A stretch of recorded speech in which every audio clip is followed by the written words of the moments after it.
नमस्कार दोस्तों। राजस्थान समसामयिकी की आज हमारी तीसरी क्लास है। पहली क्लास आपको पता है 16 मार्च को ली थी, जिसमें जनवरी का पूरा करंट अफेयर्स पढ़ा था। उसके बाद में 23 मार्च को ली, जिसमें फरवरी का पूरा करंट अफेयर पढ़ा था। आज 30 मार्च है और तीसरी क्लास है। आज हम मार्च महीने का राजस्थान का पूरा करंट अफेयर पढ़ेंगे। अगली क्लास होगी आपके अगले संडे को। अगला संडे है 6 अप्रैल को, जिसमें मैं जनवरी, फरवरी और मार्च इन 3 महीनों के जितने भी खेल खिलाड़ी और गवर्नमेंट की स्कीम्स रही उनके ऊपर बात करूंगा। और उसके बाद आगे का क्या शेड्यूल रहेगा वो 7 तारीख की जो क्लास होगी, 7 को नहीं 6 को, 6 की क्लास को हम आगे डिस्कस करेंगे। ये क्लास कंटिन्यू चलती रहेगी और यह क्लास राजस्थान करंट अफेयर जहाँ कहीं भी पूछा जाता है उन सभी के लिए बड़ी महत्वपूर्ण रहेगी।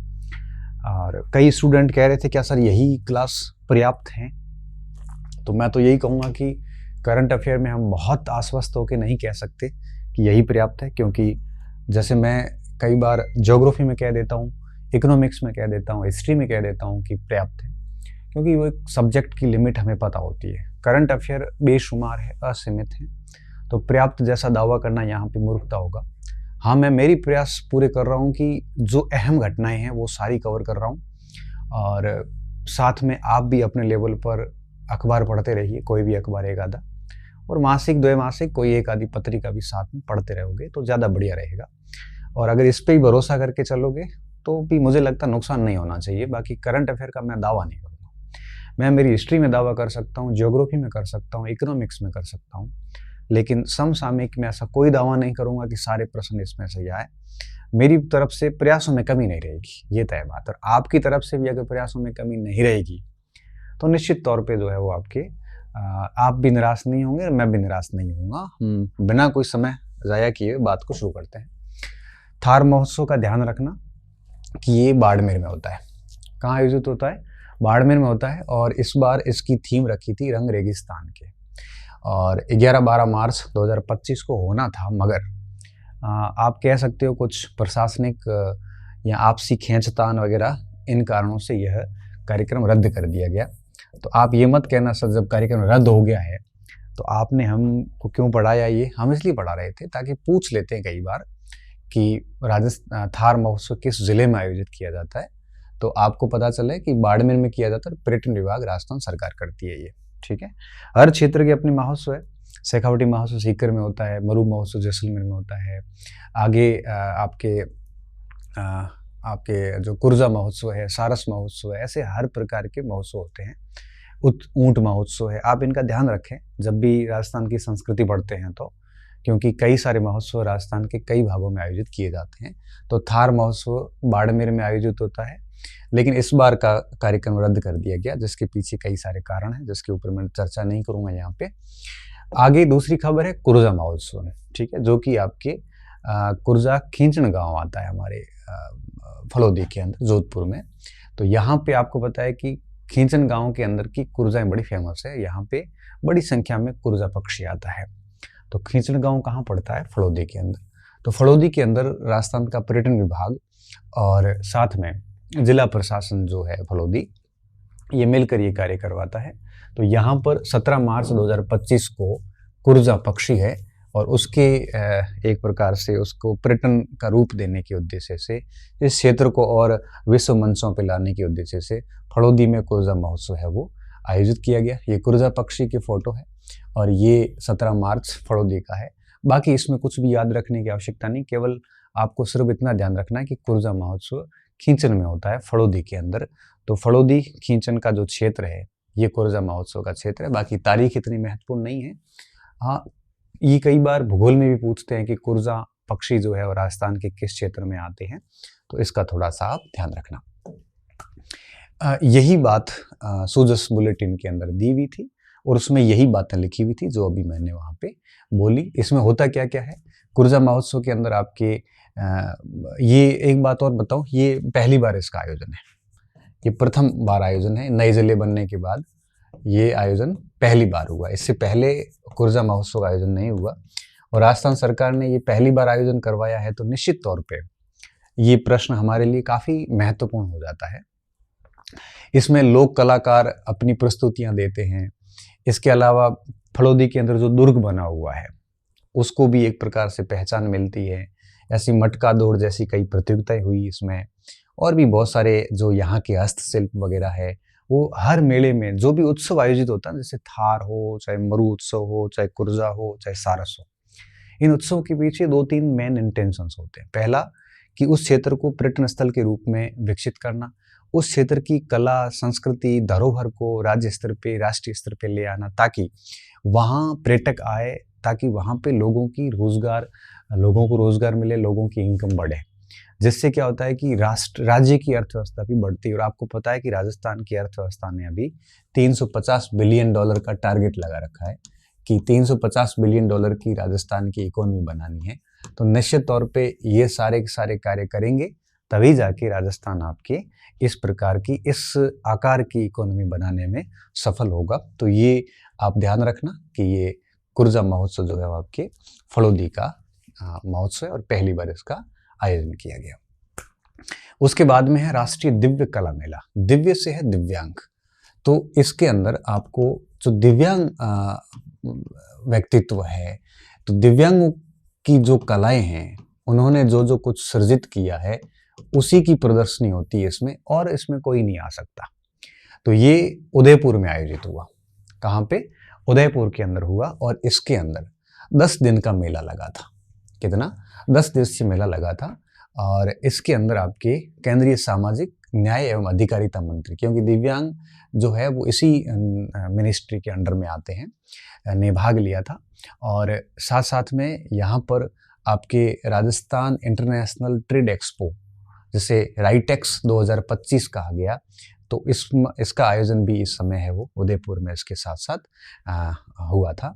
तो इस बात का ध्यान रखना। इसमें तो दिव्यांग जितने भी लोग हैं, तो दिव्यांग जो कारीगर है आपके, दिव्यांग जो यूँ कहिए कि जो उद्यमी हैं, उन लोगों के जो कलाएं हैं, जो उनकी कलाकृतियाँ हैं, जो उनका सृजन है, उसी को यहाँ पे प्रदर्शित किया जाता है, और इसमें कोई नहीं आ सकता। तो दिव्यांग से दिव्य बना है। तो दिव्य कला मेला कहाँ लगा?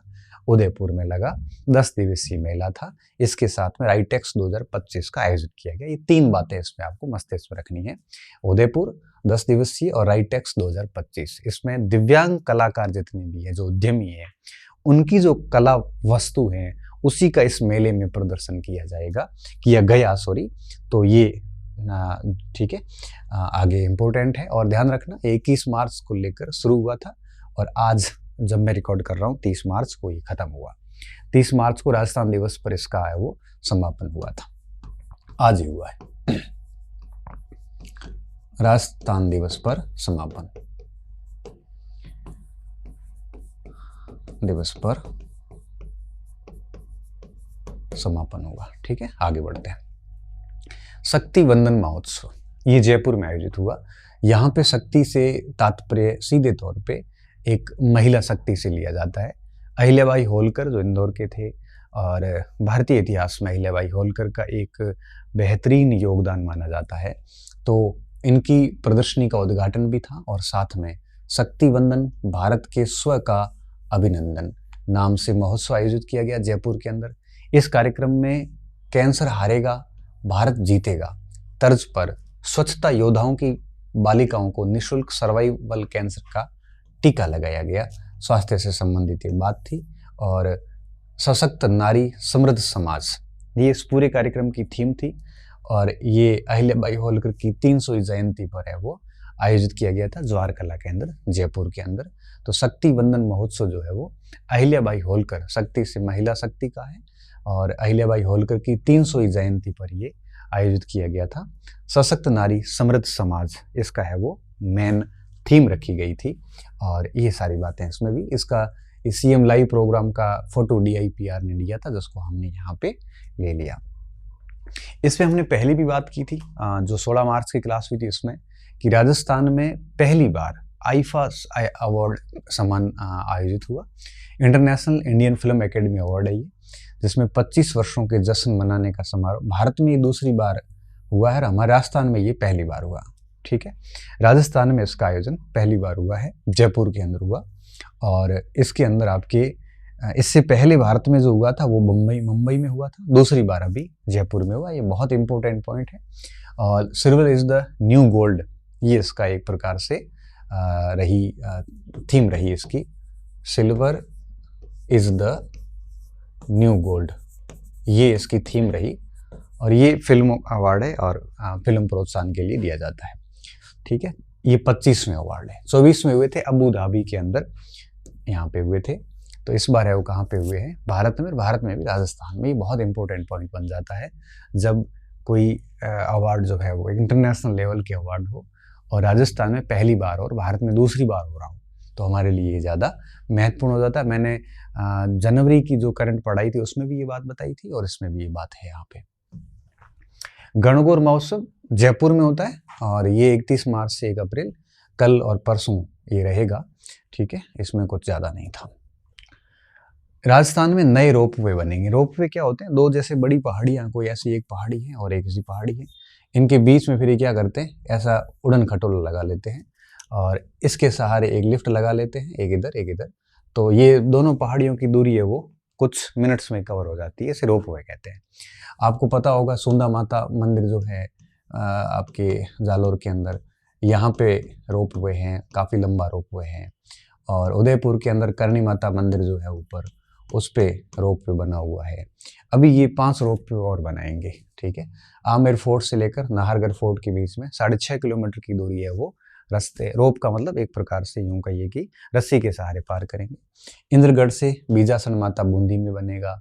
जोगी महल से त्रिनेत्र सवाई माधोपुर में रहेगा। विद्या निकेतन स्कूल छतरंग मौरी से चित्तौड़गढ़ दुर्ग तक ये बनेगा, ये किलोमीटर का ही रहेगा। बधारिया हनुमान मंदिर से समाई माता बांसवाड़ा में, ये महज 850 मीटर का ही है। तो ये 5 रोपवे प्रस्तावित है गवर्नमेंट की तरफ से। तो इसमें कुछ याद रख लेना काम की है, क्योंकि कई बार गवर्नमेंट जो काम करवाती है, सरकार का हमेशा रहता है कि जिस सरकार परीक्षा का आयोजन करती है तो वो सरकार अपनी नीतियों को अक्सर परीक्षाओं में पूछती है और पुरानी सरकार की नीतियों को, कार्यक्रमों को जनरली वो अवॉइड करते हैं। तो हमें इस सरकार के सारे कार्यक्रम वगैरह ध्यान में रखने हैं, ताकि कोई भी करंट का प्रश्न आएगा तो मुझे लगता है कि फंस जाएगा हमारे कंटेंट से। हमने एक एक छोटी छोटी चीज़ को बाहर निकालने की कोशिश करी है। अभी मार्च का करंट हम आज पढ़ रहे हैं, ये किताबों में आपके 1 महीने बाद आएगा, क्योंकि जनरली किताबें पब्लिश होके आती है तो वो जैसे 30 मार्च तक का करंट करके और ये आज प्रिंटिंग प्रेस में भेजेंगे ना, तो 15-20 अप्रैल से पहले मार्च का करंट अखबारों में, किताबों में नहीं आएगा, उससे पहले नहीं आएगा। अभी आप इससे पढ़ लो, उसके बाद में जैसे ही आप है वो मासिक पत्रिका, 2 मासिक लाओगे 15-20 दिन बाद, तब उसको वापस यही करंट आपको वहाँ मिलेगा। कुछ चीज़ें और एक्स्ट्रा वो ऐड कर देंगे साथ में। ठीक है, आगे बढ़ते हैं। राजस्थान उच्च न्यायालय में ये आंकड़ा ठीक है, बस इसमें ये ध्यान रखना, शीतल मिर्दा एक महिला न्यायाधीश की नियुक्ति हुई है। तो अब महिला जज जो है वो राजस्थान हाईकोर्ट में कितनी है? टोटल 4 महिला जज है। टोटल कितने हो गए? 41 जज हो गए राजस्थान के हाईकोर्ट में। राजस्थान हाईकोर्ट की मेन ब्रांच जोधपुर में है और इसकी जो सब्सिडियरी ब्रांच है वो जयपुर के अंदर है। ठीक है। साहित्य अकादमी राजस्थान अनुवाद पुरस्कार प्रोफेसर डॉक्टर सोहनदान चारण को दिया गया, भीलोरो भारत पुस्तक के लिए। मदन सोनी को हिंदी भाषा के लिए दिया गया। इन्होंने कृति सैयद हैदर रजा, एक अप्रतिम कलाकार की यात्रा का अनुवाद किया हिंदी भाषा में। और एक पुरस्कार है नारी तू नारायणी, नारी शक्ति पुरस्कार है, श्रुति खंडेलवाल को दिया गया है। इसमें कई बार क्या करते हैं, ये पुस्तक और सामने पुरस्कार प्राप्त करता व्यक्ति को सुमिलित करो में प्रश्न आ जाता है। जैसे भीलोरो भारत, अब ये किसने लिखा? तो अब आपको वहां पे सोहनदान चारण सामने ऑप्शन मिलता है। या हैदर रजा की जो ये कलाकार की यात्रा है, ये किसने अनुवाद करी है? ये अनुवाद करी है मदन सोनी ने। इन दोनों को अनुवाद का ये पुरस्कार दिया। तो जनरली क्या होता है कि अब ये प्रश्न 2 टाइप से बन सकता है। या तो ये सीधा ही पूछ सकते हैं कि निम्नलिखित में से कौन सी रचना डॉक्टर सोहनदान चारण की है या कौन सी रचना मदन सोनी की है, फिर उनमें से ये पुस्तक आ सकती है। या फिर ऐसे पूछ सकते हैं कि 4 पुस्तकें लेके 4 लेखक लेके सम्मिलित करो। तो ऐसे, अब ये ऐसे नहीं, जनरली कभी बार नहीं पूछते हैं कि अनुवाद पुरस्कार किसे दिया, मगर ऐसे पूछ सकते हैं कि किताब किसकी है या इस टाइप से। तो आपको दोनों पक्षों को दिमाग में रखना है। ये कुछ करंट अफेयर्स था अखबार का। देश के अंदर कई सारे हैंगिंग ब्रिज बने हुए हैं। हैंगिंग ब्रिज में जनरली क्या होता है, पिलर्स कम होते हैं। ये जैसे पिलर बने हुए ना, इनकी संख्या बेहद कम होती है। तो ये जनरली क्या होता है कि एक तो बायोडाइवर्सिटी को लॉस होने नहीं देता। मतलब जैसे मान लो यहाँ एक पिलर बना दे, यहाँ पिलर बना दे, यहाँ पिलर बना दे, तो पिलर बहुत अधिक अगर बनेंगे तो लॉस क्या होगा कि जो भी आपके नदी जीव हैं वो मारे जाते हैं, उनके आवास नष्ट हो जाते हैं। एक तो समुद्री या जलीय बायोडाइवर्सिटी को लॉस होता है ज़्यादा पिलर होने से। दूसरा क्या होता है कि जहाज वगैरह नहीं निकल सकते नीचे से, अगर छोटे जहाज वगैरह निकालने भी हो। तो इस हेतु क्या करते हैं, हैंगिंग ब्रिज का कंसेप्ट आता है। भारत में पहला हैंगिंग ब्रिज जो था वो आपके हावड़ा नदी पे बनाया हुआ है, कलकत्ता के अंदर हावड़ा हैंगिंग ब्रिज। ठीक है। दूसरा, अभी अगर अपन राजस्थान की बात करें तो राजस्थान में कोटा के अंदर राजस्थान का पहला हैंगिंग ब्रिज बना हुआ है NH27 के ऊपर। अगर आप जाते हो, चंबल नदी के ऊपर बनाया हुआ है। ये राजस्थान का पहला है। उसके बाद में अभी राजस्थान का दूसरा हैंगिंग ब्रिज बनाया गया, जो कि बांसवाड़ा में बनाया। कहाँ पे बनाया है? बांसवाड़ा में बनाया जा रहा है, जो कि माही और अनास नदियों के संगम पर है। ठीक है। और ये एक प्रकार से गुजरात, मध्य प्रदेश और राजस्थान की सीमा पर बन रहा है। और बाकी ये पहला हैंगिंग ब्रिज भी है राजस्थान का जो सेंसर सपोर्ट करेगा। सेंसर का मतलब क्या होता है, जैसे कोई यूं कहिए कि जल स्तर बढ़ गया, सेंसर सपोर्ट का ये पहला, जैसे जल स्तर बढ़ गया तो सेंसर से है वो एक प्रकार से अलर्ट आ जाएगा। कोई मान लो इसमें कोई डैमेज हो गया, या फिर इसके ऊपर जो वाहन लोड है उसकी अगर भार अधिक है, तो ऐसे सेंसर से पता चल जाएगा कि इसको कोई न कोई खतरा हो सकता है। क्योंकि इसमें जो ये जालियां देख रहे हो ना आप, ये बनी हुई, ये क्या करती है, इसको मजबूती से यहाँ से पकड़ के रखती है, इसलिए इनको अधिक पिलर की आवश्यकता नहीं रहती। ठीक है। तो ये सेंसर वाला पहला हैंगिंग ब्रिज होगा राज्य का, सेंसर सपोर्ट। जो कोटा का है हैंगिंग ब्रिज, उसमें सेंसर सपोर्ट नहीं है। ठीक है। प्रथम होगा ये। तो इन 2-3 बिंदुओं को ध्यान रखना है ना। ये माही और अनास के संगम पर है, सेंसर सपोर्ट करने वाला राजस्थान का पहला ब्रिज है, वैसे राजस्थान का दूसरा हैंगिंग ब्रिज है, और ये अनास वगैरह आ गया। तो इन बिंदुओं के बारे में अच्छी खबर थी, 7 मार्च की खबर है, उदयपुर भास्कर में ये खबर वो पब्लिश हुई थी। ठीक है। अगर इसमें और कुछ बातें देखनी हो तो इसमें लिखा हुआ है, देख सकते हो आप कि प्रदेश का पहला है, सेंसर है, राजस्थान की दूसरा हैंगिंग ब्रिज है। इसमें यही बातें हैं और कुछ भी नहीं। 105 करोड़ रुपए की लागत करके 90% कार्य भी हो चुका है। इसका मतलब कोटा का ब्रिज 1.5 किलोमीटर है और ये 906 मीटर लंबा है। ठीक है। ये कितना है? 906 मीटर लंबा है। और कोटा वाला कितना है? कोटा वाला जो ब्रिज है वो 1.5 किलोमीटर है। ठीक है। तो ये बातें इसमें आप ध्यान रखना। राजस्थान जूडो संघ, जूडो गेम है और इसमें हरीश चंद्र शर्मा को अध्यक्ष बनाया गया। कोई बहुत अधिक महत्वपूर्ण न्यूज नहीं, फिर भी आप एक नोट करके डाल देना, क्योंकि खेल संबंधित प्रश्न है तो ऐसा प्रश्न कई बार आता भी है।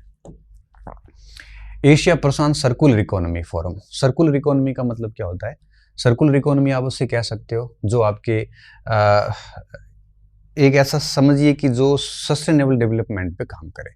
सस्टेनेबल डेवलपमेंट का मतलब क्या होता है कि आप विकास के कार्यों को जारी रखते हुए संसाधनों का उपयोग ऐसे करें कि संसाधन भी नष्ट नहीं हो और विकास के कार्य भी सतत रूप से चलते जाएं और भावी पीढ़ियों तक संसाधन भी सुरक्षित रहें।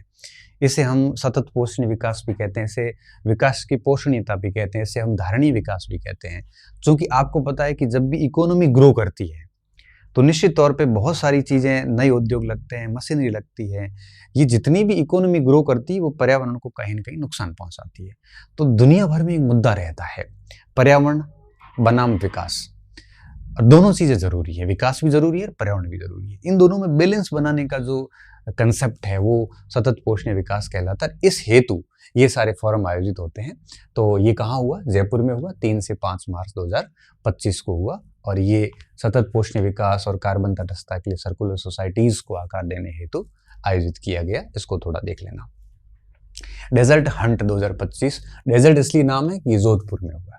इसमें तीनों सेनाओं के जो कमांडोज हैं, आपको पता है कि जो एयरफोर्स के अंदर है वो गरुड़ कमांडोज होते हैं, नौसेना में मरीन कमांडोज होते हैं, और इंडियन आर्मी जो है थल सेना जिसमें है वो पैरा फोर्सेज होती है, स्पेशल फोर्सेज होती हैं। तो special forces plus marine commandos plus air force के गरुड़ को एक कृत्रिम युद्ध वातावरण में एक साथ तीनों को लाके और ये वायुसेना स्टेशन जोधपुर में इसका डेजर्ट हंट का आयोजन किया गया। बहुत इंपॉर्टेंट पॉइंट है ये। तो इसमें special forces plus marine plus आपके गरुड़, ये तीनों मिलके क्या नाम दिया, डेजर्ट हंट दिया गया, क्योंकि बहुत विशेष परिस्थितियां जब आती हैं, बहुत खतरनाक सिचुएशन आती हैं, तब इन पैरा कमांडोज को एक प्रकार से उतारा जाता है। मरीन कमांडोज है, चाहे गरुड़ है एयरफोर्स के, चाहे आपके स्पेशल फोर्सेस के, भारतीय थल सेना के जवान है, ये बहुत भारत की फिटेस्ट बॉडी होती है। ये जो कमांडोज होते हैं, इनसे फिट शायद ही कोई होता होगा। इनकी वैकेंसी क्या करते हैं, भारतीय सेना के जो जवान होते हैं उन्हीं में से चुना जाता है और उनको बहुत हार्ड ट्रेंड करके कमांडोज बनाया जाता है। फिर जब भी कोई बहुत खतरनाक ऑपरेशन करना हो तब इनको आगे किया जाता है।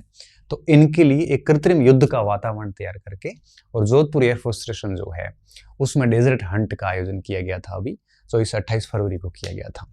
ठीक है, इसको देख लेना आप। बढ़िया, अच्छा प्रश्न है, ये पूछ सकते हैं, ये 2 टाइप से पूछ सकते हैं। डेजर्ट हंट कहाँ क्या है और कहाँ पे आयोजित किया, तो कहाँ पे आयोजित किया और क्या है। ठीक है, आगे बढ़ते हैं। नेशनल मेडिकल ऑर्गेनाइजेशन का 44वां राष्ट्रीय workshop Rabindranath Tagore medical college Udaipur में उसका आयोजन किया गया और उसमें सारे डॉक्टर्स वगैरह भाग लेते हैं और विभिन्न प्रकार की यूं कहिए कि नए नए इनिशिएटिव पर बात की जाती है। तो ये RNT कॉलेज में हुआ था इस बार। आरोग्य मेला, आरोग्यम परम धनम, स्वास्थ्य पहला सुख है परम धन है, ये इसकी थीम थी। आयोजित कहाँ हुआ है, जयपुर में हुआ है। आपका स्वास्थ्य आपके हाथ, ये मेन बात है इसकी। आपका स्वास्थ्य आपके हाथ, ये मेन बात थी और ये उसका एक प्रकार से पूरा का पूरा पोस्टर था जो सूचना एवं जनसंपर्क विभाग राजस्थान ने जारी किया था। तो आरोग्य मेला 2025 आरोग्यम परम धनम इसकी हेडलाइन थी, ये थीम था और जयपुर में उसका आयोजन किया गया। मोस्टली आयोजन जयपुर में होते हैं, काफ़ी कुछ उदयपुर में होते हैं। ये खैराबाद आया हुआ कोटा के अंदर। ये पहला स्टील बर्तन बैंक है जहाँ पे आपके यूं कहिए कि प्रदेश के 1000 पंचायतों में इसका विस्तार किया जाएगा और स्टील के बर्तन इसमें रखे जाएंगे ताकि स्टील और इन सभी चीज़ों को एक प्रकार से दिया जाए। ये थोड़ा इंटरेस्टिंग सा सवाल है कि राज्य का पहला स्टील बर्तन बैंक कहाँ पे स्थापित किया गया, तो ये पहला बैंक है। ठीक है, ऐसा पहले कहीं पर भी स्थापित नहीं हुआ है। शेखावटी उत्सव सीकर में 22 से 23 मार्च को हुआ और बाकी तो ठीक है, इसमें ज़्यादा कुछ है नहीं। ये 2 लोगों के नाम आए थे अखबार में। भागेम शर्मा जयपुर की लेखिका है और अनुवादक हैं, जिसको तमिल अनुवाद के लिए डॉक्टर गार्गी गुप्त अनुवाद श्री सम्मान दिया गया। ठीक है, और मोहनलाल शर्मा गर्ग का नाम आता है जो BSF राजस्थान फ्रंटियर की कमान जो कि पाली के मोहनलाल को दी गई थी। तो ये राजस्थान का फ्रंटियर है, क्योंकि राजस्थान के अंदर आपको पता होगा कि BSF के कई सारे फ्रंटियर हैं। ठीक है, तो इसमें राजस्थान का जो मेन फ्रंटियर है उसमें जो कि नाडोल में है, फ्रंटियर जो है उसमें नाडोल के मोहनलाल को इसकी एक प्रकार से कमान सौंपी गई है। ठीक है, तो पाली का व्यक्ति है। प्रवीण चंद्र छाबड़ा जवाहरलाल दर्डा स्मृति लोकमत पत्रिका पुरस्कारों में जीवन गौरव पुरस्कार दिया गया इसको। रूमा देवी बाड़मेर से रिलेटेड है, रोटरी इंटरनेशनल क्लब की ओर से इनको सोशल इम्पैक्ट अवार्ड दिया गया। मन्ना लाल रावत, ये बहुत इंपॉर्टेंट है, इनको सांसद रत्न पुरस्कार दिया गया। कहाँ पे, दिल्ली के अंदर दिया गया और ये उदयपुर से हैं। ठीक है, इसका विशेष तौर पे आप ध्यान रखना। ET गवर्नमेंट, ये कोई बहुत बड़ा अवार्ड नहीं है, लेकिन हाँ economics time government digital award कहते हैं इसको। राजस्थान की मेडिकल सर्विसेज कॉर्पोरेशन को दिया गया। ये किसको दिया गया, राजस्थान की मेडिकल सर्विस कॉर्पोरेशन को दिया गया। इससे पहले AI वगैरह के इस्तेमाल के लिए यूपी पुलिस को पहली बार दिया गया था और दूसरी बार किसको दिया, राजस्थान मेडिकल सर्विसेज को। इसी को देते हैं जो आपके डिजिटल क्षेत्र में कोई विभाग अगर बढ़िया काम करता है तो उसको ये अवार्ड दिया जाता है। सुरक्षा सखी संवाद पखवाड़ा, ठीक है, राजस्थान पुलिस के द्वारा ये शुरू किया गया। इसमें क्या है, जो महिलाएं हैं उनको एक प्रकार से सशक्त करना और महिला और बालिकाओं को स्वयं की सुरक्षा, महिलाओं व बालिकाओं को क्या करना है, स्वयं की सुरक्षा देना, सुरक्षा के प्रति जागरूक करना और सुरक्षित वातावरण प्रदान करने के लिए चलाया गया। बालिकाओं को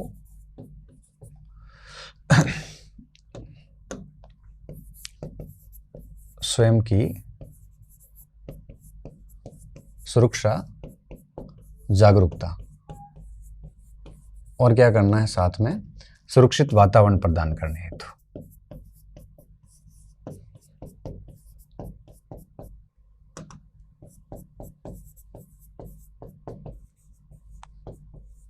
ठीक है, ये PDF मैं शेयर कर दूंगा मेरे टेलीग्राम चैनल पे। और कई बच्चे कहते हैं आपका टेलीग्राम चैनल कौन सा है, तो डॉक्टर गणपत सिंह राजपुरी नाम से ही है, और जिसमें 1,08,000 सब्सक्राइबर से ऊपर है। क्योंकि मेरे नाम के बहुत सारे चैनल बने हुए हैं, तो लेकिन किसी भी चैनल में मेरे नाम के जितने भी चैनल है 1 लाख से ऊपर सब्सक्राइबर एक में ही है, वो मेरे में ही है। तो वो, और उसमें पहले से PDF शेयर है, अच्छे आर्टिकल्स भी लिखे हुए हैं, आपको पता चल जाएगा कि मेरा जेन्युइन वही है, वहीं पे आपको ये शेयर होगी। और पहले जो जनवरी और फरवरी की PDF थी वो भी वहां पे शेयर हो रखी है। आगे बढ़ते हैं।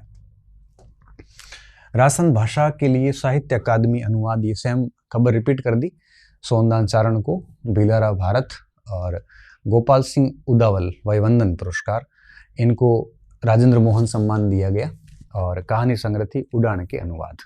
ठीक है, तो ये प्रश्न जैसे आ गया कि उड़ान के अनुवाद किसकी किताब है। अब उड़ान के अनुवाद पूछते हैं तो आप क्या लिखोगे, गोपाल सिंह उदावत। राजेंद्र को मिला है। ठीक है, ये किसको मिला है, राजेंद्र मोहन शर्मा को। मोहन, मैं तो खुद ही कंफ्यूज हो गया, शर्मा किसकी किताब है, राजेंद्र मोहन शर्मा की। और पुरस्कार का नाम क्या है, गोपाल सिंह उदावल वयवंदन पुरस्कार। ये पुरस्कार का नाम पूछे नहीं पूछे, लेकिन ये किताब का नाम याद रखना, उड़ान के अनुवाद। ये पुस्तक किसकी है, राजेंद्र मोहन शर्मा की। इसी के हेतु इनको गोपाल सिंह उदावल वयवंदन पुरस्कार दिया गया। और भिलोरा भारत, ये सोनदान चारण की। सोनदान जी की किताब हिंदी में भी, व्याकरण में भी चलती है, आपको पता होगा 11, 12, 9, 10 के अंदर। तो काफी बड़ा नाम है राजस्थानी साहित्य का। ये न्यूज आई थी और इस हेतु इनको आपके 11,000 रुपए का पुरस्कार दिया जाएगा। ठीक है,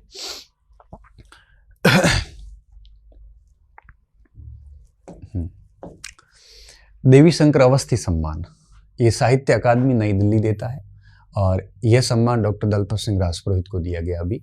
और इनकी कृति है सुंदर के स्वप्न।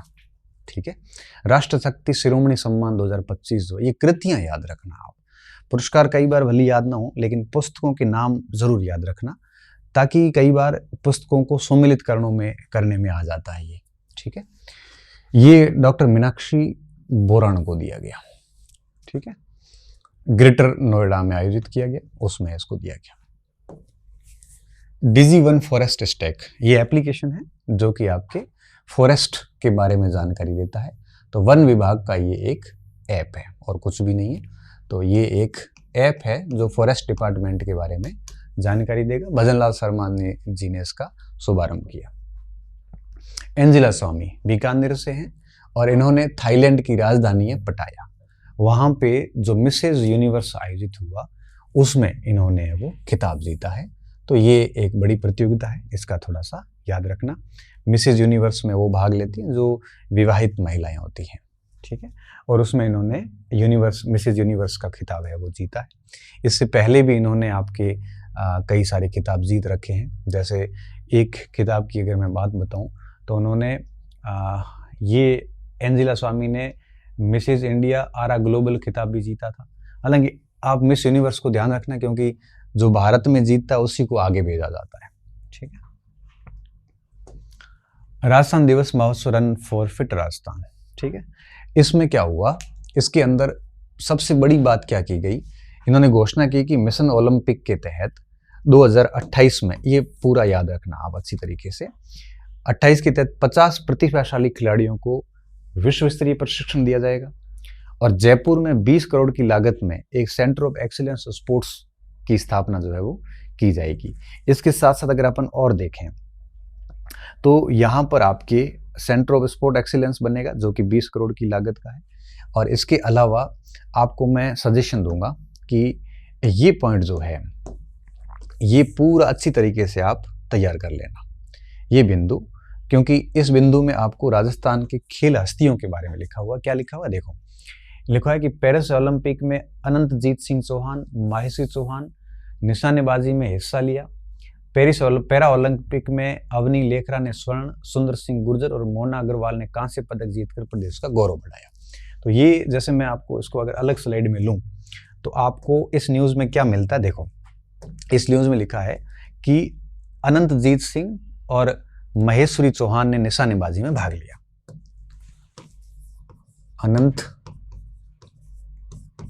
जीत सिंह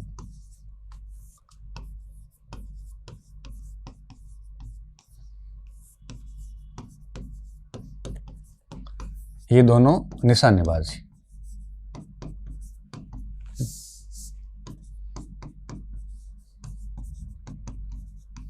ठीक है, भाग लिया पेरिस ओलंपिक में। ठीक है, पूछ लेते हैं कई बार। ये राजस्थान से थे दोनों। इसके अलावा देखो इसने और क्या खबर बनाई है इसमें। इसके अलावा बनाई है कि अवनी लेखरा और सुंदर सिंह गुर्जर और मोना अग्रवाल ने पैरा ओलंपिक में पदक जीते। पैरा ओलंपिक भी पेरिस में आयोजित हुआ। तो अवनी लेखरा ने क्या जीता? स्वर्ण। ये स्पोर्ट्स में और आ जाएगा आगे। अवनी लेखरा ने स्वर्ण जीता, निशानेबाजी में ही है। और इसके अलावा मोना अग्रवाल, इसका हमने पहले भी क्लास में जिक्र किया है आगे। और इसके अलावा कौन सा नाम लिखा साथ में? वो लिखा है सुंदर सिंह गुर्जर। ठीक है,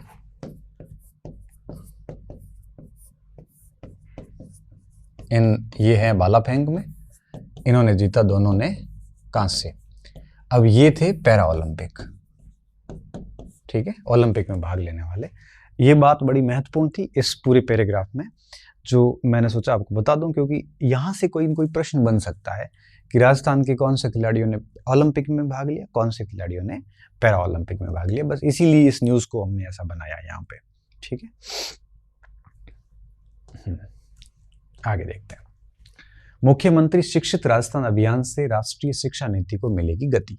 अब क्या हुआ है कि इस समय सरकार ने ये कहा है कि जो हमारा NEP है, नेशनल एजुकेशन पॉलिसी 2020, इसको ठीक तरीके से लागू करने के लिए सरकार ने क्या किया है, ये योजना चलाई है मुख्यमंत्री शिक्षित राजस्थान अभियान। इसके बारे में हम पहले भी बात कर चुके हैं। MSRA, जो पहले कभी राजस्थान की शिक्षा में बढ़ते कदम नाम से जाना जाता था, उसके अंतर्गत NEP 2020 जो है उसको ठीक तरीके से लागू करने का प्रयास है वो किया जाएगा। बस इस पूरी में इतनी सी बात है और कुछ भी नहीं है। NEP कई जगह कोर्स में आती है और ये बिंदु हमने पहले ही तैयार कर रखा है। राजस्थान उत्सव 2025 बीकानेर में हुआ। कहाँ पे हुआ? बीकानेर के अंदर। इस बात का ध्यान रखना। और बीकानेर हाउस, अरे एक मिनट, सॉरी, बीकानेर हाउस में हुआ है। बीकानेर हाउस दिल्ली में है।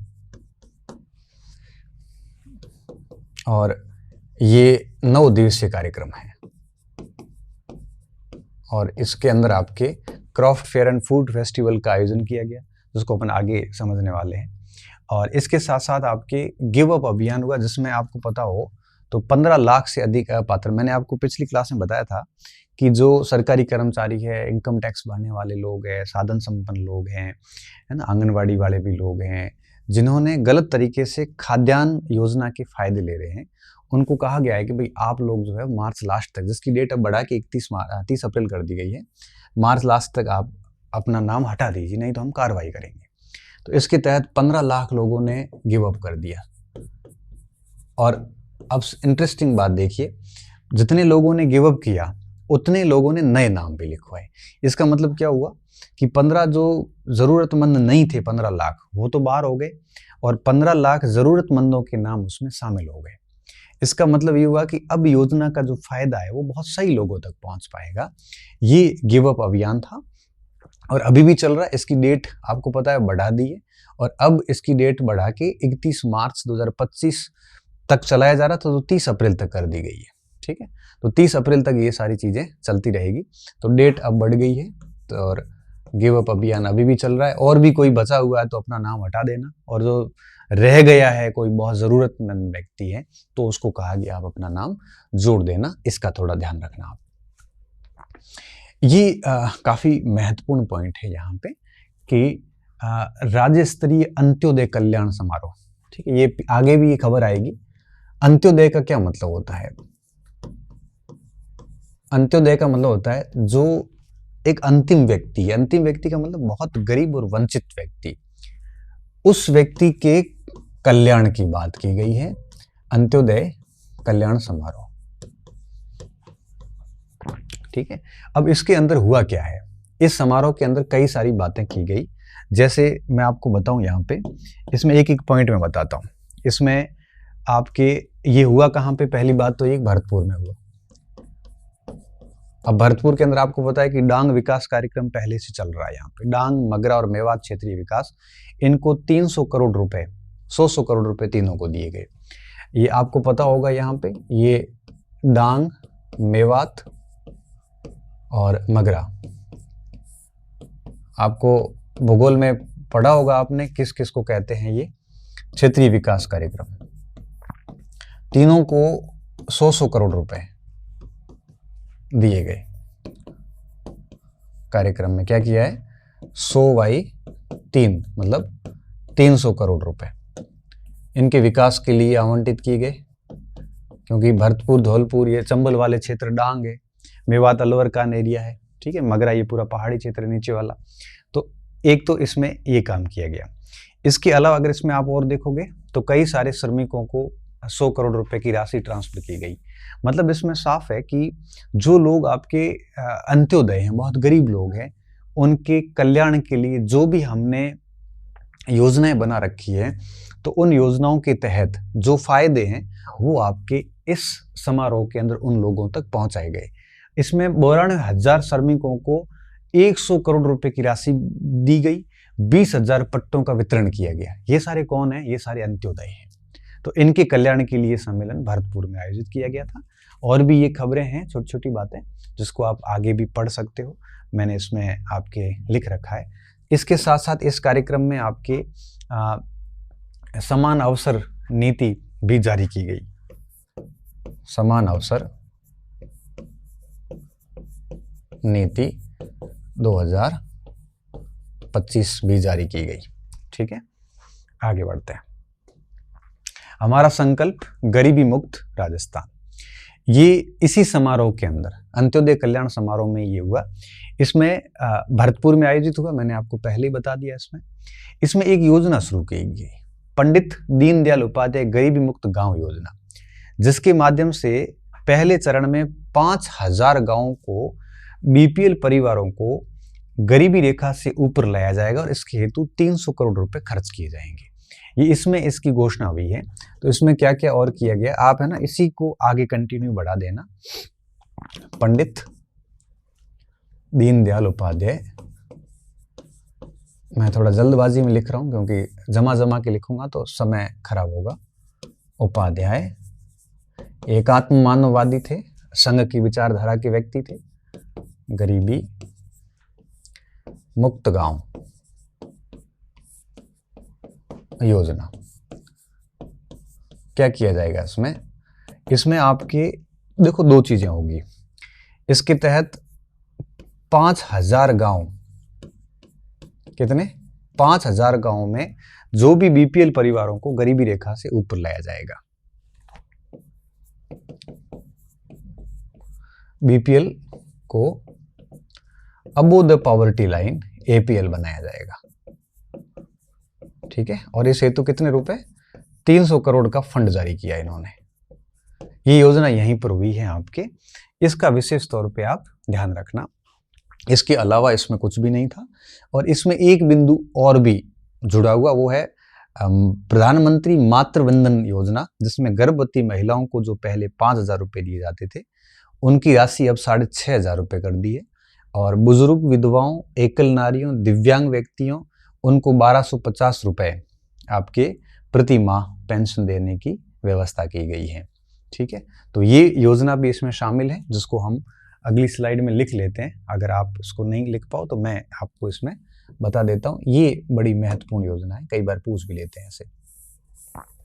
क्या, ये हमारी प्रधानमंत्री मातृ वंदन योजना। ठीक है, मैं लिख लेता हूँ।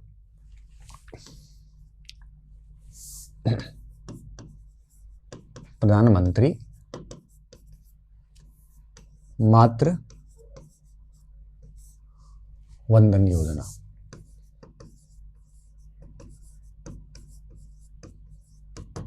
तो इसमें देखो दो टाइप की पेंशन है। एक पेंशन है गर्भवती महिलाओं को 5,000 रुपए, ठीक है, अब उसको 6,500 कर दिए।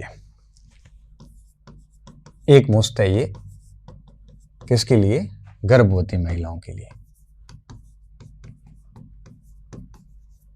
ठीक है। और दूसरी जो व्यवस्था की है वो की है आपके 1250 रुपये पेंशन बनाई है किसकी? जिसमें आपके बुजुर्ग है, विधवाएं हैं, एकल नारी है, दिव्यांग व्यक्ति है और लघु और सीमांत कृषक हैं। 1250 रुपये मासिक किसको? लघु व सीमांत कृषक, छोटे किसान और किसको? दिव्यांग और किसको? एकल नारी और किसको? बुजुर्ग और किसको? दिव्यांग हो गया, एकल नारी, बुजुर्ग, विधवा। ठीक है, ये 5 कैटेगरी इसमें लिखी है। 5 कैटेगरी। इनकी पेंशन बढ़ा के अभी कितनी कर दी है? 1250 रुपये। ये राजस्थान में चल रहा है, इनका थोड़ा सा ध्यान रखना। आगे बढ़ते हैं। राजस्थान पत्रकार स्वास्थ्य योजना, पत्रकारों के स्वास्थ्य के लिए इनके लिए क्या किया है? इनके लिए बीमा की व्यवस्था की है कि इन्होंने कहा कि पत्रकारों को हम हेल्थ कवरेज देंगे। ठीक है, RGHS के अंदर हेल्थ कवरेज दिया जाएगा और कुछ भी नहीं है। ठीक है, हमारे पत्रकार भी काफ़ी काम करते हैं, आपको सब पता ही है, तो उनके हेल्थ का ख्याल रखना बहुत ज़रूरी है पत्रकारों का। तो उनके लिए हेल्थ कवरेज दिया जाएगा और कुछ भी नहीं है। ये लिखा हुआ ना, ये RGHS के अंदर पत्रकारों को हेल्थ कवरेज दिया जाएगा। राजस्थान IT दिवस 2025, तो ये IT दिवस 2025 का आयोजन 27 मार्च को किया गया। कब किया गया? 27 मार्च। IT का मतलब होता है इंफॉर्मेशन टेक्नोलॉजी। ये हुआ कहाँ पे है? ये हुआ जयपुर के अंदर।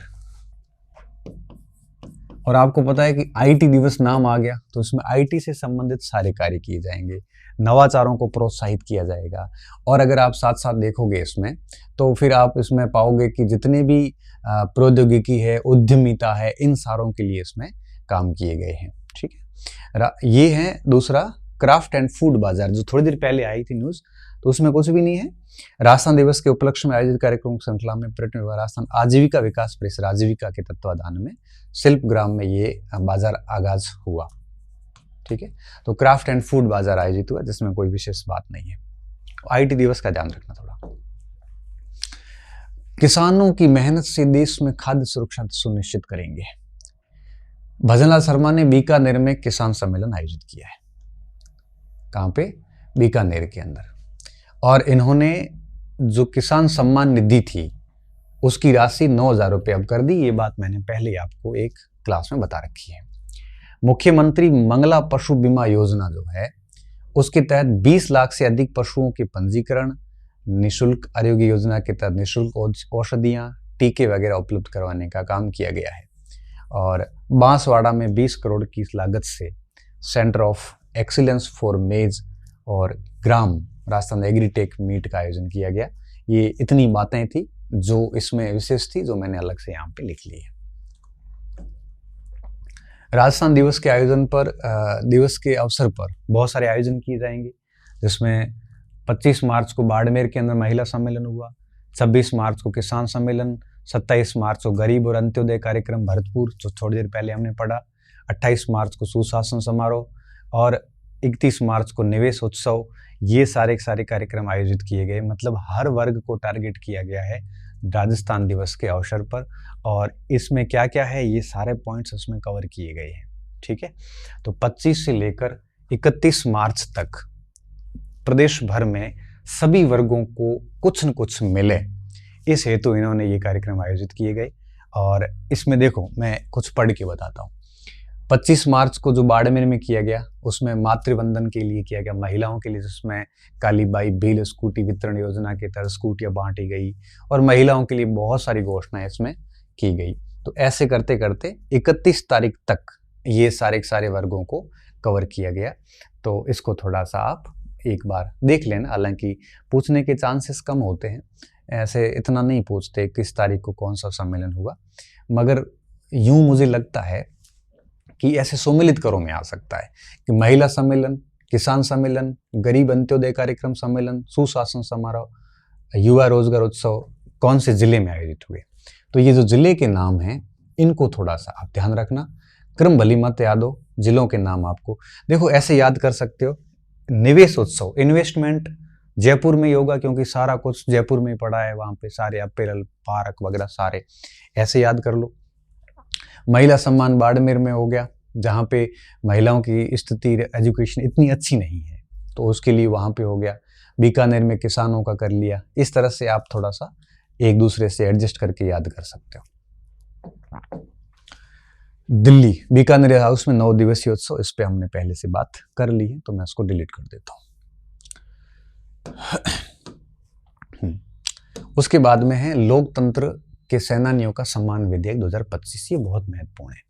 मैं आपको बात बता दूं कि भारत के अंदर आपको पता है कि 25 जून 1975 से लेकर 21 मार्च 1977 तक आपातकाल लगा था। एक मिनट पेन चेंज करता हूं, इसमें ले लेता हूं। कब? 25 जून 1975 से 21 मार्च 1977 क्या लगा था? आपातकाल। और आपको पता है कि ये इंदिरा गांधी सरकार ने लगाया था।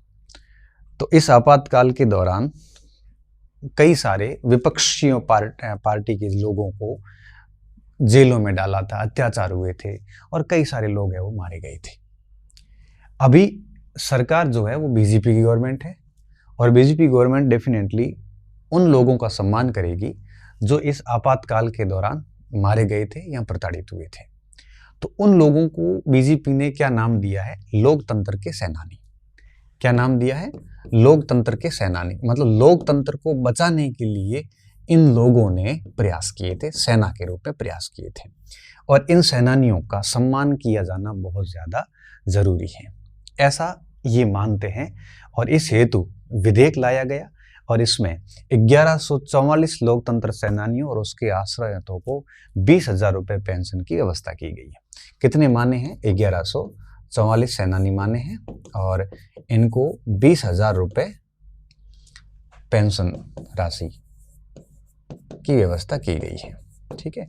इससे पहले 2008 का नियम चलता था जिसको रद्द कर दिया गया और अब ये आपके 2024 का विधेयक है जो कि 25 से ये आपके काम करना शुरू करेगा। ठीक है। ये जो पेंशन रहेगी ये मासिक पेंशन रहेगी और इसके साथ साथ इनको आपके 4,000 रुपये एक प्रकार से चिकित्सा का भी ऑप्शन रहेगा, चिकित्सा पेंशन भी रहेगी साथ में। ठीक है। तो ये लोकतंत्र को बचाने के लिए जो जेलों में गए थे उन लोगों के लिए ये व्यवस्था की गई है और आप इसको एक बार फिर से बढ़िया पढ़ लेना। ठीक है। ध्वनि मत से ये विधेयक 24 का है और पारित 25 में हुआ है। ठीक है। और पहले इसने स्थान किसका लिया है? 2008 के विधेयक का स्थान लिया है। ये बातें इसमें न्यूज़ में लिखी हुई है, न्यूज़ की पीपीटी में डाल दूंगा, इसको आप अच्छे से पूरा पढ़ लेना तो थोड़ी थीम आपकी भी विकसित हो जाएगी। फिर शॉर्ट में इस तरह से इसको लिख लेना। आगे देखते हैं। एग्री स्टेक योजना का मैंने आपको पहले ही बता दिया था, जिसमें आपको पता है कि 5 फरवरी इसमें जो शिविर लगे थे और फार्मर आईडी बनाई गई। ठीक है। तो इसमें ध्यान क्या रखना है? इसमें फार्मर आईडी बनाई गई, किसानों की आईडी जिसके अंदर किसानों की सारी जमीन वगैरह का ब्यौरा रखेगा। इसमें आपको याद क्या रखना है? सबसे अधिक पंजीकृत किसान कहाँ से रहे? जयपुर से। दूसरे नंबर पे कहाँ से रहे? झालावाड़ से। तीसरे नंबर पे रहे बाड़मेर से और चौथे नंबर पे रहे सीकर से। ठीक है। ये पूछ सकते हैं कि एग्री स्टेक योजना की तहत सबसे अधिक फार्मर आईडी कार्ड कहाँ से जारी हुए, तो ये आपको याद रखने 4 टॉप वाले और 2 बॉटम वाले। सिरोही और जैसलमेर सबसे लास्ट में रहेंगे, जैसलमेर सिरोही, सिरोही और जैसलमेर सबसे अंत में रहेंगे। और आपको पता है फार्मर आईडी में मैंने बताया था आपको 11 डिजिट का रहेगा टोटल, तो इसके अंदर ये व्यवस्था हुई। तो एग्री स्टेक योजना में ये बिंदु आपको बताने के लिए न्यूज़ में वापस लेके आया हूँ। ठीक है। आगे बढ़ते हैं।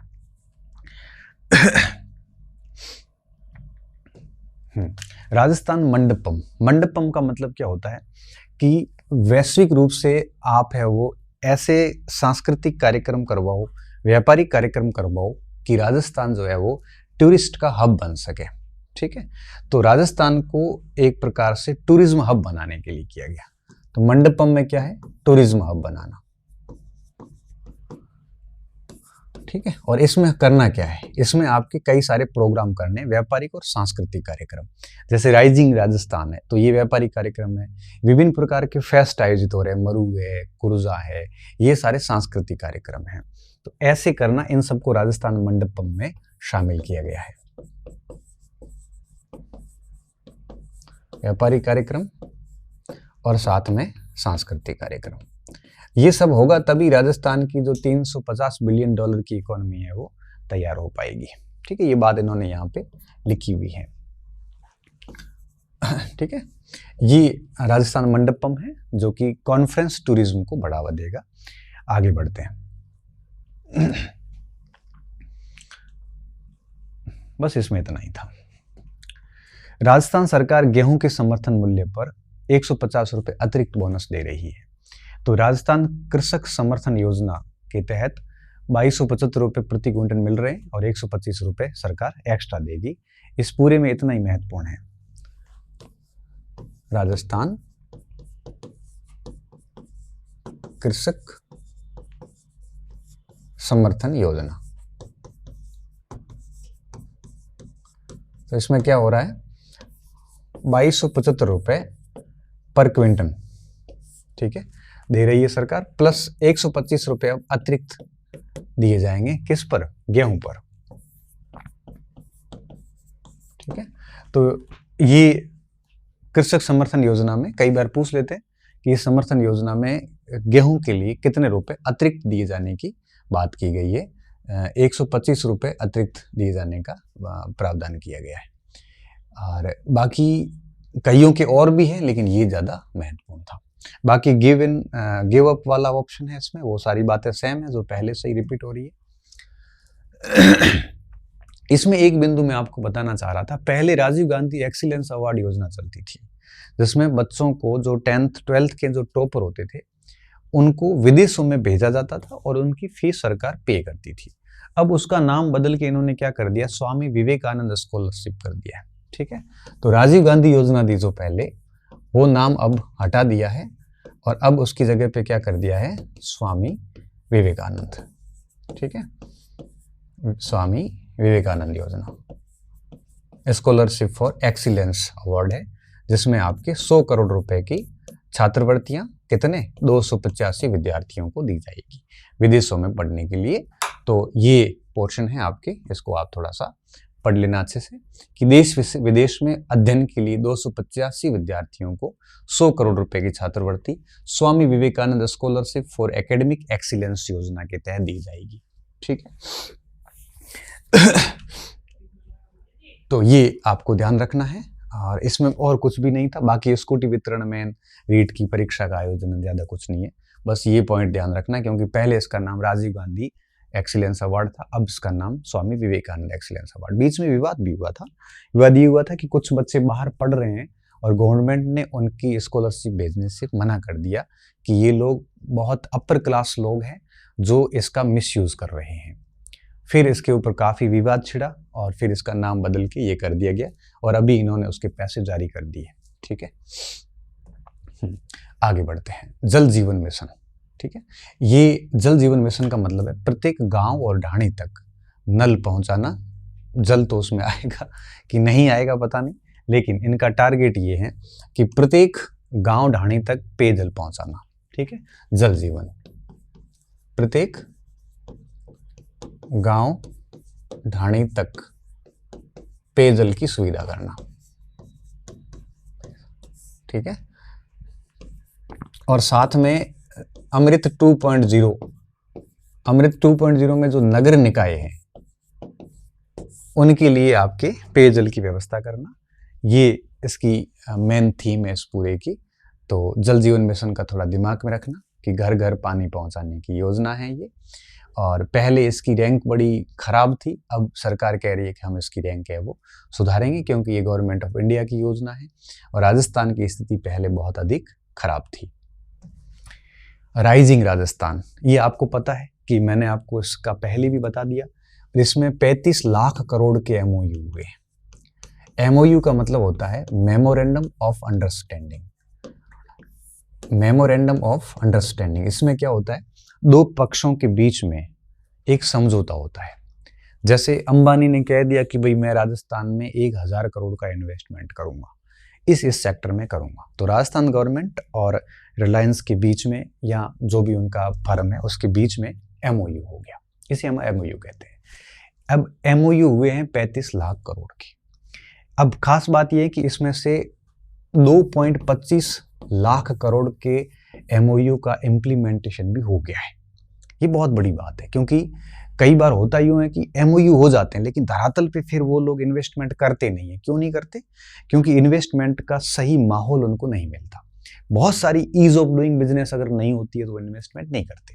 गवर्नमेंट ने क्या व्यवस्था की है कि 1000 करोड़ से ऊपर के जो भी एमओयू है उनके लिए मुख्यमंत्री खुद मासिक रूप से है वो एक प्रकार से समीक्षा करेंगे, और 100 करोड़ से 1000 करोड़ के जो बीच के मामले हैं वहां चीफ सेक्रेटरी ऑफ राजस्थान जो है वो पाक्षिक रूप से हर 15 दिन में समीक्षा करेगा, और जो 100 करोड़ से नीचे के एमओयू है वो वहां पे जो विभागीय सेक्रेटरी होते हैं, जिस विभाग में एमओयू हो रहा है, वो वहां पे हर पाक्षिक रूप से नहीं बल्कि साप्ताहिक रूप से उस पर समीक्षा करेंगे, ताकि कहीं पर भी कोई बर्डन नहीं आएगी। जैसे मैं आपको समझाता हूं, किसी के साथ 1000 करोड़ से अधिक का एमओयू है, 1000 करोड़ से अधिक, ठीक है, तो उसकी समीक्षा कौन करेगा? सीएम खुद करेगा और हर माह करेगा।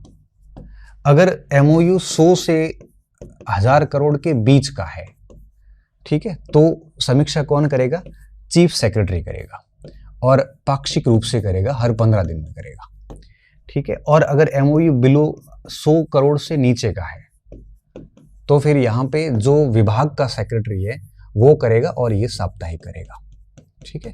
इस तरह की व्यवस्था बनाइए ताकि कहीं पर भी राजस्थान के अंदर जो इन्वेस्टर्स ने राइजिंग राजस्थान के अंदर 35 लाख करोड़ के एमओयू की बातें हुई है उनको धरातल पे लाया जा सके, और जो 350 बिलियन डॉलर की इकोनॉमी है उसको आपके धरातल पे लागू किया जा सके, ठीक है। ये सारी बातें इसमें लिखी हुई हैं। 35 लाख करोड़ के 2.25 लाख करोड़ का इम्प्लीमेंट हो चुका है, और बाकी ये सारी बातें हैं। इसमें 350 बिलियन डॉलर की भी बात की गई है। इसमें ये त्रिस्तरीय व्यवस्था की बात है, ये जो मैंने आपको भी बताई वो इसमें लिखी हुई है, और बाकी इसमें ज़्यादा कुछ है नहीं। ये 4-5 बातें बड़ी महत्वपूर्ण थी। आगे बढ़ते हैं। पंडित दीनदयाल उपाध्याय गरीबी मुक्त गांव योजना, इसके बारे में मैंने आपसे पहले ही बात कर ली। 5000 गाँव 3000 करोड़, तो ये खबर रिपीट हो रही है, मैं इसको डिलीट कर देता हूँ। खेल निदेशालय की स्थापना, खेलों को प्रोत्साहन देने की गवर्नमेंट की काफ़ी अच्छी योजनाएं हैं, और सरकार क्या कर रही है, सरकार ने खेल निदेशालय की स्थापना के साथ साथ में और भी कई सारे काम है वो बताए विधानसभा के अंदर। उनमें से क्या क्या बताया है मैं आपको एक एक पॉइंट बताता हूँ। जो युवा, एक मुख्यमंत्री युवा रोजगार प्रोत्साहन योजना बनाई है, सीएम, मुख्यमंत्री लिख लेता हूं मैं, मुख्यमंत्री युवा रोजगार प्रोत्साहन योजना।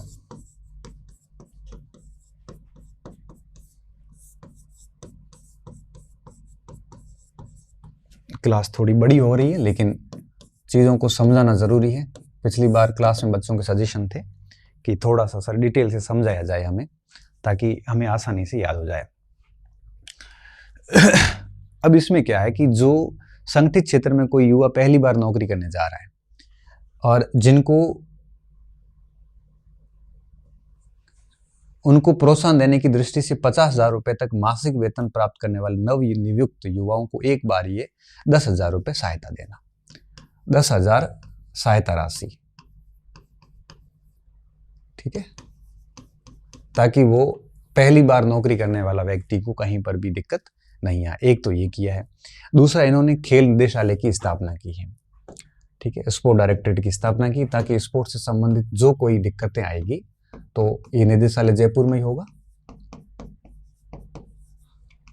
निदेशालय में डायरेक्टर बैठता है, डायरेक्टर आईएएस ही होता है, जनरली जूनियर आईएएस होते हैं, और कमिश्नरेट सीनियर आईएएस होते हैं, जहाँ पे कमिश्नर बैठता है। कमिश्नरेट और निदेशालय में थोड़ा सा फर्क होता है, वैसे दोनों लाइन बॉडी है। कमिश्नरेट जो लाइन बॉडी होता है उसको थोड़ा सा सेमी जुडिशियल पावर होते हैं, और डायरेक्टरेट के पास में सेमी जुडिशियल पावर नहीं होते, मतलब डायरेक्टर वही काम करता है जो ऊपर से आदेश आते हैं उनको जस्ट नीचे है वो पास कर देता है। लेकिन आयुक्तालय जो होते हैं वहाँ से ऊपर से जो आदेश आते हैं उसमें वो खुद संशोधन करने की क्षमता रखते हैं, मतलब उनके पास में जुडिशियल पावर रहते हैं, वो उसको थोड़ा सा मॉडिफाई कर सकते हैं, जैसे सेमी जुडिशियल कह सकते हो आप। लाइन बॉडी होने के बावजूद भी उसके पास सेमी जुडिशियल पावर होते हैं, इसलिए आयुक्तालय निदेशालय से थोड़ा पावरफुल होता है और उसके पास में शक्तियाँ भी थोड़ी अधिक होती है, तो वहाँ पे जनरली सीनियर आईएएस लोग बैठते हैं। इसके अलावा भीलवाड़ा में मल्टीपर्पज स्पोर्ट कॉम्प्लेक्स बनेगा। भीलवाड़ा में क्या बनेगा? मल्टीपर्पज स्पोर्ट कॉम्प्लेक्स, ये लिखा हुआ है यहाँ पे। श्री गंगानगर में साइकिल ट्रैक बनेगा। कुम्हेर और डी केसरवा पाटन में खेल स्टेडियम बनेंगे, ये थोड़ा सा आप ध्यान रखना इसका। बाकी वेद विश्वविद्यालय आवासीय विद्यालय बनेंगे रेवासा में, तारातरा मठ में, गोरखधाम में, यहाँ पे वेद आवासीय विद्यालय बनेंगे। वेद विद्यालय आवासीय विद्यालय, जहाँ वेदों का अध्ययन करवाया जाएगा। और ये कहाँ बनेंगे? ये जनरली जो धार्मिक स्थल है रेवासा में बनेगा, सीकर के अंदर। तारातरा में यहाँ मठ है बाड़मेर के अंदर, बाड़मेर, यहाँ पे बनेंगे। ठीक है, प्रस्तावित है। ये 2-3 चीजें आप इसमें ध्यान रखना, और भी न्यूज पढ़ लेना। ये 3-4 बातें मुख्यमंत्री ने विधानसभा में कही थी। राम जल सेतु लिंक परियोजना। राम का मतलब क्या है? RA का मतलब है राजस्थान और M का मतलब है मध्य प्रदेश, इससे बना राम, मतलब राजस्थान व मध्य प्रदेश। ठीक है, अब इसमें क्या है, इन दोनों के बीच में जितनी भी नदियां हैं उन नदियों को एक प्रकार से नदियां और सहायक नदियों को मिलाकर और दोनों की समृद्धि का काम करना है। तो लिंक करना है राजस्थान और मध्य प्रदेश की नदियों को, जिसमें जैसे काली सिंध है, पार्वती है, पार्वती के साथ में चंबल है, ये सारी दोनों की मिक्स नदियां हैं। राजस्थान व MP की नदियों का सम्मिलित उपयोग। ठीक है, ये आप देख पा रहे होंगे दोनों। इसके अलावा इसमें यही बात है और कुछ भी नहीं है इसमें। दोनों राज्यों के लिए नदियों का, सहायक नदियों का उपयोग करना है, और इसके लिए बजट दिया गया। बजट जनरली परीक्षा में नहीं पूछते। राम जल सेतु का दिमाग में रखना कि राम जल सेतु का मतलब ये है कि आपके राजस्थान और मध्य प्रदेश के बीच में जो जितनी भी नदियां हैं उनको एकीकृत करना है, ताकि दोनों राज्यों का एक प्रकार से विकास हो सके। ठीक है, आगे बढ़ते हैं। राजस्थान ऊर्जादाता की भूमिका निभाएगा। ऊर्जादाता का मतलब था ऊर्जा देने वाला। बेसिकली राजस्थान की संस्था, केंद्र सरकार और तेलंगाना के बीच में एक एग्रीमेंट हुआ है। इसके तहत राजस्थान गवर्नमेंट 1600 मेगावाट ऊर्जा जो है वो मिलेगी, और राजस्थान सरकार, राजस्थान की ऊर्जा दूसरे राज्यों को भी जाएगी। तो इसमें होगा क्या है, राजस्थान और राजस्थान की तरफ से ये एग्रीमेंट किसने किया? RVUNL, राजस्थान विद्युत वितरण निगम लिमिटेड, और केंद्र सरकार है इसके साथ में, और साथ में तेलंगाना की सरकार है। तेलंगाना का जो उपकरण है कौन सा? सिगरेनी, सिगरेनी, ठीक है, कोलियारीज, ये पार्टनर है, कोलियारिज। इन तीनों ने मिलकर एक एग्रीमेंट किया है। तो इसमें 3 पार्टियां हैं, राजस्थान है, केंद्र सरकार है और तेलंगाना है। और इसके तहत हुआ क्या है कि राजस्थान को 1600 मेगावाट विद्युत जो है वो अधिक उत्पादन होगा, क्योंकि कोयला वगैरह मिलता रहेगा तेलंगाना से। तो ठीक है, इसके अलावा राजस्थान में 1500 मेगावाट सोलर पार्क बनेंगे। ठीक है, और इसमें राजस्थान ऊर्जा नीति 2024 के तहत आपको पता है कि 125 गीगावाट राजस्थान में टारगेट भी रखा गया है इसमें और कोई बात महत्वपूर्ण नहीं है, एक ये बिंदु महत्वपूर्ण है और एक ये बिंदु महत्वपूर्ण है बस। ठीक है, आगे बढ़ते हैं। सर्कुलर इकोनॉमी, ये सेम वापस बिंदु आ गया सर्कुलर इकोनॉमी का। सर्कुलर इकोनॉमी मैंने कहा था सतत पोषणीय विकास को बढ़ावा देते हैं, जिसमें 3 R शामिल हो जाते हैं, रिड्यूस और रीयूज और रिसाइकिल। मतलब पर्यावरण प्रदूषण कम करना, चीज़ों का वापस यूज करना, रिसाइकिल करना। और रिसाइकिल का मतलब होता है जैसे कोई कागज़ है खराब हो गया, उसको फैक्ट्री में ले जाके वापस उसका पुनः यूज करना। और रीयूज का मतलब एक ही चीज़ का बार बार उपयोग करना, ये फैक्ट्री से होके आता है। 3R का उपयोग करना मेन बिंदु है इसमें, और ये सारी बातें इसमें रहेगी। ठीक है, तो ये सर्कुलर इकोनॉमी हमने पहले बताई कि 12वीं क्षेत्रीय सर्कुलर इकोनॉमी के पीछे अपने पॉइंट आ गया था।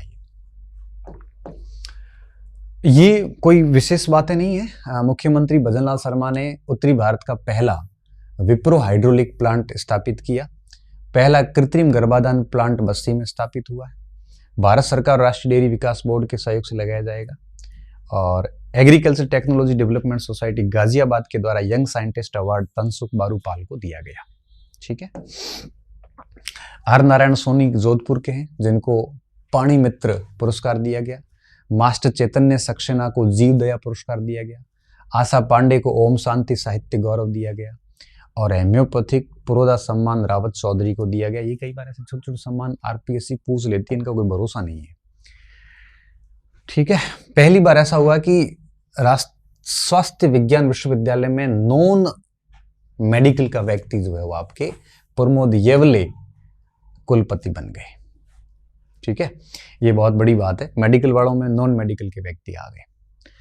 प्रथम वाइल्ड लाइफ फॉरेंसिक डीएनए जांच यूनिट जयपुर में बनी। फॉरेंसिक साइंस यूनिवर्सिटी जयपुर में बनाई गई। बिहेवियरल लैब भी जयपुर उदयपुर में समझौता हुआ, इसको जयपुर में बनाया गया है। और आर्म्स मैन्युफैक्चरिंग कॉम्प्लेक्स जो है वो बोरानाडा जोधपुर में बनाया गया। ये ऐसे सम्मिलित करो में प्रश्न है वो परीक्षा में पूछ सकते हैं। Statue of truth Ajmer, Arya Samaj के संस्थापक महर्षि दयानंद सरस्वती की 31 फुट ऊंची और 5 धातु से निर्मित एक प्रतिमा बनाई है। इन लोगों ने इस प्रतिमा का निर्माण किया है, तो बड़ा महत्वपूर्ण पॉइंट है ये। Brahmagupta centre of frontier technology, ये राजस्थान सरकार ने 300 करोड़ के साथ में बनाई है। सुपोषण न्यूट्री किट योजना के तहत गर्भवती महिलाओं को भी अब अतिरिक्त पोषण देने की बात की गई आंगनवाड़ी केंद्रों से। ये छोटी छोटी खबरें हैं, बहुत ज्यादा इंपोर्टेंस वाली नहीं है। हाल ही में, लेकिन आपको याद रखना, ऐसा नहीं इंपोर्टेंस वाली नहीं है, मतलब पहले जो खबरें थी वो ज्यादा महत्वपूर्ण थी। अभी इसमें क्या है, हाल ही में अष्टभुजा देवी मेले का आयोजन कहाँ किया गया? सवाई माधोपुर में किया गया। गोवा सरकार के द्वारा राजस्थान की किस संस्था को देश के सर्वश्रेष्ठ एनजीओ के रूप में impact beyond major CSR award दिया गया? शुभ विचार संस्था जयपुर को दिया गया, वही उसकी खबर है वहां पे। हाल ही में राजस्थान विधानसभा में पारित राजस्थान विधिया निरसन विधेयक के माध्यम से कितने विधेयक को समाप्त किया गया? पुराने विधेयकों को खत्म करना किया गया था। एक विधेयक लाया और पुराने 45 विधेयक जो ज्यादा काम के नहीं थे, रेलेवेंट नहीं थे, उनको खत्म कर दिया गया। टीबी दिवस के अवसर पर राजस्थान को टीबी मुक्त ग्राम पंचायत अभियान में देश के किस स्थान पर रखा? तीसरे स्थान पर रखा। हाल ही में राजस्थान के पहले राष्ट्रीय सेवा योजना पैनोरमा का उद्घाटन कहाँ पे किया गया? अलवर के अंदर किया गया। और संत सदाराम जी महाराज का पैनोरमा जैसलमेर के अंदर बनाया गया। पैनोरमा में क्या होता है, बहुत सारी चित्रावली एक साथ में होती है। पैनोरमा व्यू होता है ना आपके कैमरा में, मोबाइल में, वो ये विज्ञान ज्योति योजना है जिसमें आपके स्टेम पे काम किया जाता है, साइंस, टेक्नोलॉजी, इंजीनियरिंग, मैथमेटिक्स। और इसमें राजस्थान का देश में कौन सा स्थान रहा? चौथा स्थान रहा। पहला यूपी, दूसरा महाराष्ट्र, तीसरा गुजरात और चौथा राजस्थान। इसमें क्या होता है, 12वीं के बाद कौन उच्च शिक्षा में साइंस के क्षेत्र में एनरोल होते, उनके आंकड़े तैयार किए जाते हैं बालिकाओं के। ये आपके गोपालपुरा सरपंच सविता राठी है और इनको सम्मानित किया गया महिला नेत्री के रूप में। नेत्री का मतलब नेता और नेत्री, उस टाइप से। ये बहुत इंपॉर्टेंट है। जैसलमेर के अंदर आपको पता है कृत्रिम ब्रीडिंग करवाई जा रही है। किसकी? गोडावण की। तो इसमें आपके नर था लियो,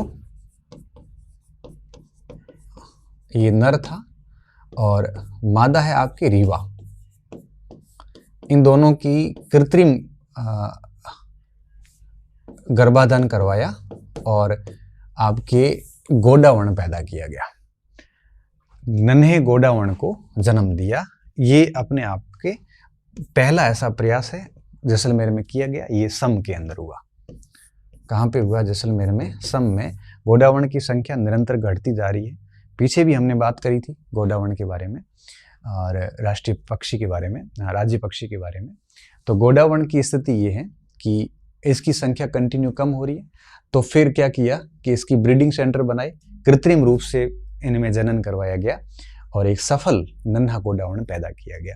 तो ये बढ़िया खबर है, इसका थोड़ा सा ध्यान रखना। ठीक है, ये सारी बातें हो गई, इतना ही था इसमें। अब आज की क्लास हम खत्म करते हैं। मार्च का करंट अफेयर इसी क्लास के साथ में पूरा हुआ। मेरी तरफ से जो भी महत्वपूर्ण खबरें थी वो हमने शामिल कर ली है।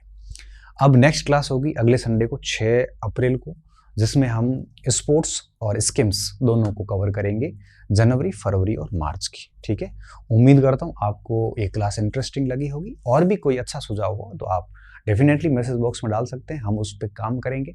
आपने हर कक्षा के बाद सुझाव दिए, हमने हर कक्षा के बाद कोई न कोई चेंज किया है, जैसा कि आप देख रहे हैं। मैं इस क्लास को कंटिन्यू चलाने के मूड में हूँ, बस आप अपना समर्थन बनाए रखें, अच्छे से पढ़िए और चीज़ों को सीखिए। हमारी और आप दोनों की मेहनत को सफल कीजिए। बहुत बहुत धन्यवाद विद्यार्थियों। अच्छी रही, मस्त रही और पढ़ते रहिए।